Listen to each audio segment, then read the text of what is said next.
अल्लाह की रज़ा दुखी इंसानियत की खिदमत में है। एक जो बात रह गई थी मैं आपसे वो भी शेयर कर दूं। ये बाज़ मेरी छोटी बहनें बच्चियां और ये मसला लेकर मेरे पास अक्सर आती हैं और बता रही होती हैं कि हैज़ के जो खून है वो लोथड़ों की शक्ल में आता है। अगर हैज़ लोथड़ों की शक्ल में आ रहा हो तो उसमें आपने लीलम टैगरीनम ये 200 में या 30 में है तो दिन में 3 बार और 200 में है तो दिन सुबह शाम करके एक दफ़ा कर लें। इंशाल्लाह बेफज़ल खुदा इससे भी निजात हो जाएगी। अल्लाह फजल करे। 2 दुआइयाँ जो मैं अभी मज़ीद आपको बताने लगा हूँ ये भी मेरी आज़मूदा है, लेकिन एक ख्याल रहे कि अगर आप हैज़ के दिनों में आप देखती हैं हैज़ आ ही नहीं रहा, बड़ी तकलीफ़ हो रही है, दर्द हो रहा है लेकिन देर से आ रहा है, तो इसमें आपने कार्बोनियम सल्फ ये 6x में मिल जाए या 30 में मिल जाए, इसको भी इस्तेमाल करें। ये भी इंशाल्लाह बेफज़ल खुदा आपको मायूस नहीं करेगी। बहुत अच्छी दवाई है। एक चीज़ और आप लोगों के लिए मैं जो रखी है, बाद दफ़ा बाद देहातों में या दूर दराज दवाई लेने के लिए जाते हैं, वो कहते हैं जी किलकिरिया फास हमें नहीं मिल रही। अगर किलकिरिया फास नहीं मिल रही तो आप उसके लिए उसके मुतबादल सनीशो और इस्तेमाल कर सकती हैं 30 में या 200 में। यह भी एक बेहतरीन मेरी आज़मूदा चीज़ है। अल्लाह फजल करे और आराम भी दे आपको। बाज़ दफ़ा माहवारी का खून रुक रुक कर आता है। मैं इसमें कोशिश करता हूँ कि अगर आपको देखें कि ये मेरी आज़मूदा ये भी दवाई है, ये है क्रियाज़ोटम आप लें, इंशाल्लाह बेफज़ल खुदा ये भी मसला जो रुक रुक कर आने का वाला है ये भी अल्लाह के फजल से ठीक हो जाएगा। बाज़ दफ़ा आपने ये देखा होगा कि हैज़ जो है बाज़ दफ़ा अमल के दौरान भी आना शुरू हो जाता है। ये तकलीफ़ ये इतनी बड़ी होती है, इसमें अमल ज़ाया होने का खतरा होता है। समझ आई ना? इसको ईजी नहीं लेना है।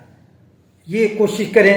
इसमें पहली दवाई है कुछ पलस्तीला है, दूसरी है काली कारब है, और रात को सोते वक्त वाई बर्नम क्यों ताकत में ज़रूर लें। प्रोनीफोलियो मिल जाए या ओपलस मिल जाए और वो गर्म पानी में लेनी है।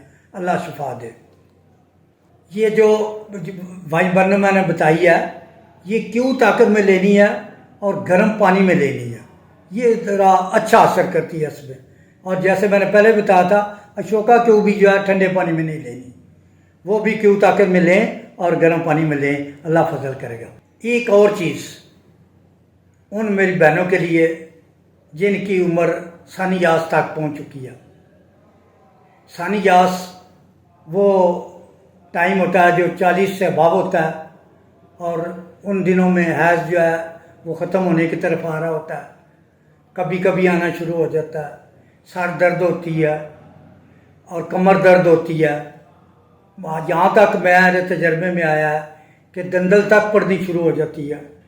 ये बड़ी तकलीफ़देह हालत होती है सानियास की।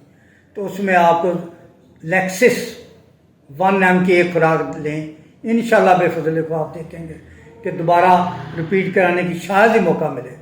अगर ज़रूरत पड़ती है तो 3-4 दिन के बाद दोबारा लेक्सिस 1 में एक खुराक ले लें। एक और बात जो मैं आपसे शेयर करना चाहता हूँ, बाज़ औरतों को मैंने देखा है कि हैज़ के दिनों में मिर्गी के दौरे भी पड़ने शुरू हो जाते हैं। ये बड़ी तकलीफ़देह हालत होती है। समझ आई ना? अगर ये पोजीशन आ जाती है तो फिर आप सीमीसी फ्यूजा 30 में या 200 में ये इस्तेमाल करें। इंशाल्लाह बेफज़ल खुदा ये दौरों वाला सिलसिला जो है ये भी हल हो जाएगा। मैंने एक आपसे पहले गुजारिश की थी कि अगर औरतों को हैज़ लोथड़ों की शक्ल में आ रहा है तो उसमें मैंने आपको एक दवाई पहले बताई थी लीलम टैगरीनम। अगर वो दवाई आपको नहीं मिल रही या और इसके साथ इस्तेमाल करना चाहते हैं तो जो दूसरी मैं दवाई बताने लगा हूँ वो है क्रियाज़ोटम। ये भी आप उसके साथ लीलम टैग्रीनम के साथ मिला कर लें 30 में या 200 में, इंशाल्लाह बेफजल खुदा बहुत जल्द आराम आ जाएगा। आखिर पे मैं एक ऐसी चीज़ बताने लगा हूँ, ये भी मेरी बड़ी अज़मुदा बात है। अगर खुदा ना करे कि किसी औरत के पेट में बच्चा फौत हो जाता है, तो उसमें आपने बगैर सोचे समझे 2 दवाइयाँ इस्तेमाल करानी है। पहली दवाई का नाम है कैंथरस क्यू। ये जो है मेरी बहनों इतनी अच्छी दवाई है मुर्दा बच्चा जलाने के लिए। ये आप सुबह दोपहर दें और रात को सोते वक्त लेक्किनैनम 200 में ये 2 दफ़ा ये दें तो इंशाल्लाह बेफजल खुदा देखेंगे कि मुर्दा बच्चा खुदा के फजल से बाहर खुद बहुत आ जाएगा। ये बड़ा पेचीदा मसला होता है, बड़े ख्याल से है।